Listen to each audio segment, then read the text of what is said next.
Hello everyone. Welcome to the YuktMind's initiative of 10 minutes and newspaper done.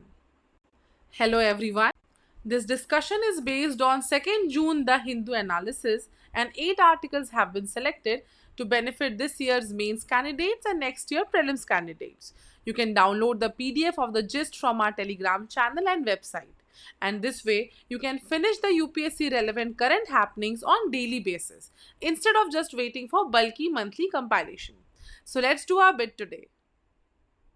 First news, India and Nepal signed a series of agreements on energy and transport, including export of Nepal's hydropower to Bangladesh through Indian territory. A long term power trade agreement has been signed between India and Nepal. Under this agreement, a target of importing 10,000 megawatts of electricity from Nepal in the coming years has been set. Focusing on energy cooperation, a new pipeline will be constructed from Siliguri in West Bengal to Jhapa in eastern Nepal. The two sides signed a number of agreements, including an MOU between National Hydropower Corporation India and Vidyut Utpadan Company Limited of Nepal for the development of Fukot Karnali hydroelectric project and a project development agreement for Lower Arun hydroelectric project between Satluj Jal Vidyut Nigam India and Investment Board of Nepal. Foreign Secretary said that two PMs agreed to achieve tangible and time-bound progress on the Pancheshwar multi-purpose project. The two countries signed the revised Treaty of Transit under which Nepal will get access to India's inland waterways. We should also know the significance of Nepal for India, which is deeply ingrained in the geography of the subcontinent. For example, Nepal shares border with five Indian states: Uttarakhand, Uttar Pradesh, Bihar, West Bengal, Sikkim, from west to east in that order. Nepal is right in the middle of India's Himalayan frontiers, and along with Bhutan, it acts as a northern borderland flanks and acts as a buffer state against any aggression from China. Rivers originating in Nepal feed the perennial river systems of India like Ghagra, Gandak, Kosi, etc. in terms of ecology and hydropower potential. You can find the details in PDF provided in Telegram channel. This is the past year question of 2016 preliminary paper where you were supposed to match the community and where they came from.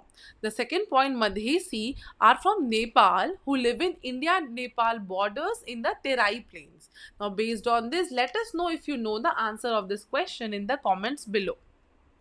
Second news, 9 Indian nationals held captive in Libya for several months have been freed by their captors with the help of the principal of the Indian school in Benghazi, Miss Tabassum Mansoor. The 9 Indians were on board a ship near the Libyan coast and were taken hostage by extremists who operated from Zavia, a city near Tripoli. Nowadays, UPSC has been asking questions about places in news. That's why we have covered this article. So let's know about Zavia city. It's a city in northwestern Libya situated on Libyan coastline of the Mediterranean Sea, about 47 km west of Tripoli, which is the capital of Libya, in the historic region of Tripolitania. Third news, a successful training launch of medium-range ballistic missile Agni-1 was carried out by the Strategic Forces Command from APJ Abdul Kalam Island, Odisha. Now you should also know that Abdul Kalam Island was formerly known as Wheeler Island, which is off the coast of Odisha. It was named after English Commandant Lieutenant Hugh Wheeler. Now, what is Agni-1? It is a medium-range ballistic missile that was developed by DRDO of India in the Integrated Guided Missile Development Program. The Agni-1 has a range of 700 to 1200 km. It is a single-stage missile that was developed after the Kargil War to fill the gap between the 250 km range of Prithvi 2 missile and the 2500 km range of the Agni 2 missile. Fourth news, the section 124A of the Indian Penal Code IPC dealing with sedition needs to be retained, but certain amendments could be made for greater clarity regarding its usage, the 22nd Law Commission of India has said in its report. The commission said sedition being a colonial legacy is not a valid ground for its repeal, but in view of the misuse of section 124A, the panel has also recommended that the centre should issue model guidelines to curb any kind of misuse. The 22nd Law Commission of India alternatively suggested that a provision analogous to Section 196 Clause 3 of the Code of Criminal Procedure CRPC may be incorporated as a proviso to Section 154 of CRPC, which should provide the requisite procedural safeguard before filing of an FIR with respect to an offence under Section 124A of IPC. The Law Commission also said that the existence of laws such as Unlawful Activities Act and the National Security Act does not by implication cover all elements of the offence envisaged under Section 124A of the IPC. In the absence of a provision like Section 124A of IPC, any expression that incites violence against the state would invariably be tried under the special laws and counter-terror legislation, which contains much more stringent provisions to deal with the accused. The Commission has explained that the entire framework of the Indian legal system is a colonial legacy. For example, the police force and the idea of an all India civil service are also temporal remnants of the British era.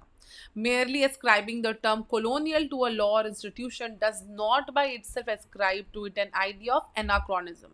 The colonial origins of a law are by themselves normatively neutral. The mere fact that a particular legal provision is colonial in origin does not ipso facto validate the case for its repeal.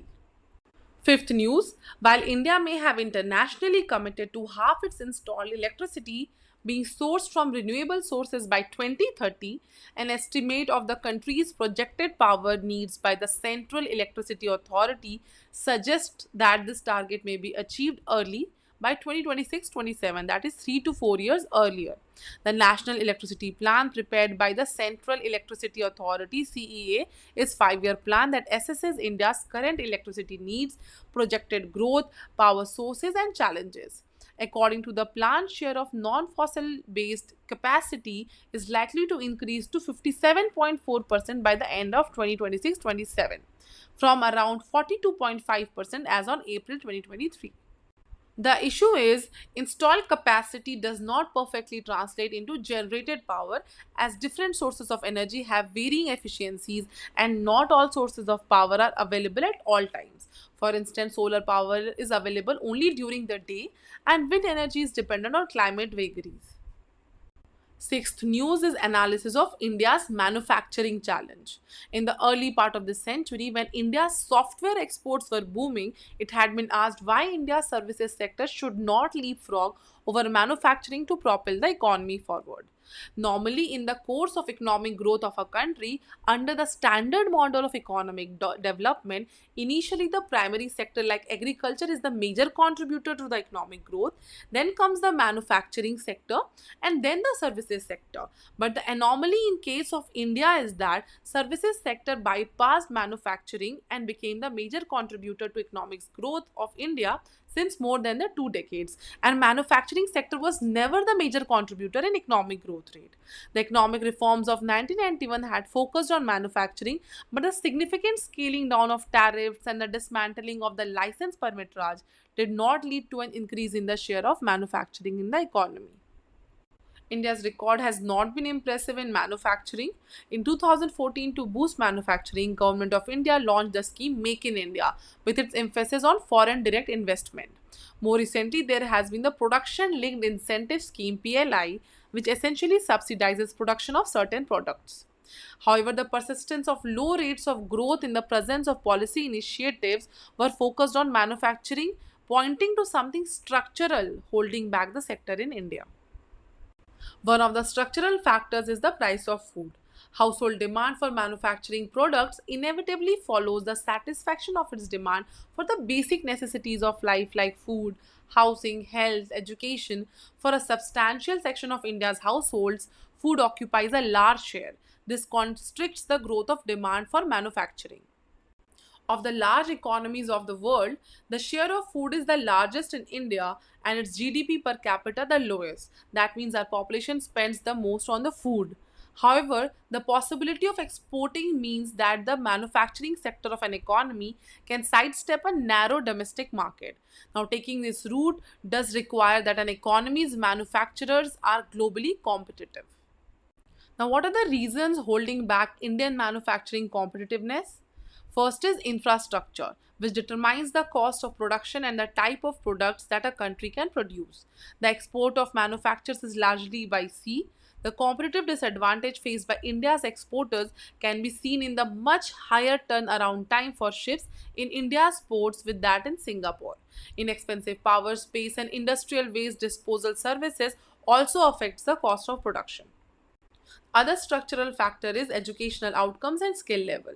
The ranking of countries by the Program for International Student Assessment PISA reveals this. In a group of about 75 countries, the countries of East Asia are at the very top, while India barely manages not to be the last. While there is no standardized test for university graduates, we have leading Indian employers issue statements on the lack of employability of even these graduates. There is no formal assessment available of the state of the vocational training institutes in India.